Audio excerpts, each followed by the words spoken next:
இது கதை இல்ல, நிஜம். நான் தாய் மாமா உறவ பத்தி தான் இன்னைக்கு பேச போறேன். ஒரு பொண்ணுக்கு அம்மா, அப்பாக்கு அப்புறம் முக்கியமான உறவு வந்து அண்ணனோ, தம்பியோ தான். அவங்க அந்த பிள்ளையோட குழந்தைங்களுக்கு மிக முக்கியமான உறவு தாய் மாமா உறவு தான்.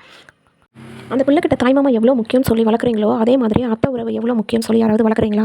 கிடையாது. அந்த அக்கா வீட்ல ஒரு விசேஷம் நடந்தாலும், ஒரு சின்ன விஷயம் நடந்தாலும், அந்த தம்பியோ, அண்ணனுக்கோ தெரியாம நடக்கிறது கிடையாது. என்ன வாங்குனாலும், வித்தாலும் அது தெரியணும்னு தெரியப்படுத்தணும்னு சொல்லி வளர்க்குறீங்க. அதே மாதிரி அந்த தம்பி வீட்ல தம்பிக்கு இருக்க ஒரே உறவு தங்கச்சியோ, அக்கா தான். அவங்க வீட்ல ஏதாவது ஒரு விசேஷமோ, நல்லதோ கெட்டதோ நடந்தா ஏன் முதல்ல அவங்க அக்காவுக்கோ, தங்கச்சிக்கோ சொல்றது கிடையாது? ஏன் அவங்க ஒய்ஃப் சொல்ல விடுறது கிடையாது? நம்ம குடும்பம், நம்ம ஹஸ்பண்டு, நம்ம குழந்தை, நம்ம பையன் மட்டும் இருக்கணும்னு சொல்லி வளர்க்குறாங்க. அப்படி கிடையாதுல்ல.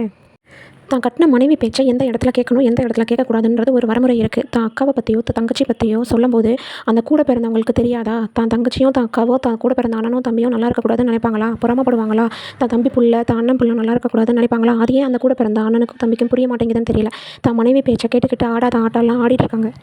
கட்டின மனைவி தான் அக்கா பற்றியோ, தங்கச்சி பற்றியோ தப்பாக சொல்லும்போது, 1000 விஷயம் தப்பாக இருந்தால் கூட, அந்த இடத்துல அக்காவையோ, தங்கச்சியோ விட்டு கொடுக்காம இருக்கிறது தான் உண்மையான பாசம். ஆனால் அந்த மனைவியோட பேச்சை கேட்டுக்கிட்டு ஆமான்னு சால்ரா போட்டுட்டு தான் அக்காவையோ, தங்கச்சியோ பகைச்சிக்கிட்டாங்கன்னா, அது காலத்துக்கும் அந்த பாவம் விடாது. இது உண்மைதான். தாய் மாமாங்கிற உறவு எவ்வளவு புனிதமானதோ, அதே மாதிரி தான் அத்தைங்கிற உறவு வந்து அவ்வளோ புனிதமானது. ஆனால் தாய் மாமாவுக்கு மட்டும்தான் அதை பெரிய இடத்துல வச்சு தலையில் வச்சு கொண்டாடுவாங்க. ஆனால் அத்தைங்கிற உறவு வந்து தரையில் மிதித்து தான் போடுவாங்க. இதை நிறையா பேர்த்துக்கு தெரியறதில்ல. ஏன்னா அத்தைன்றவ வேறு வீட்டுக்கு போயிட்டால்ல, அதனால இனி நம்ம வீட்டுக்கு வந்தால் அந்த உறவே நமக்கு தேவையில்லைன்ற மாதிரி தான் தோணும். அக்கா தம்பியோ, அண்ணன் தங்கச்சியோ பகைச்சிக்கிட்டு பேசாமல் இருக்கிற வழி வந்து அது அவங்களுக்கு விட அவங்க பெற்றவங்களுக்கு தான் ரொம்ப கொடுமையான வலியை தரும். எனக்கு ஒரு தம்பி இருக்கான். ரொம்ப நம்பினேன். அம்மா, அப்பாவுக்கு அப்புறம் அவன் தான் உலகம்னு நினச்சேன். என் வீட்டுக்காரரை விட என் தம்பியை தான் நான் ரொம்ப நம்பினேன். ஆனால் ஒரு காலகட்டத்தில் வந்து என்னை ரொம்ப ஏமாற்ற ஆரம்பித்தாங்க. பெரிய விஷயம்லாம் இல்லைங்க. சும்மா சின்ன சின்ன விஷயத்துக்கு தான் என்னை அவாய்ட் பண்ண ஆரம்பித்தாங்க.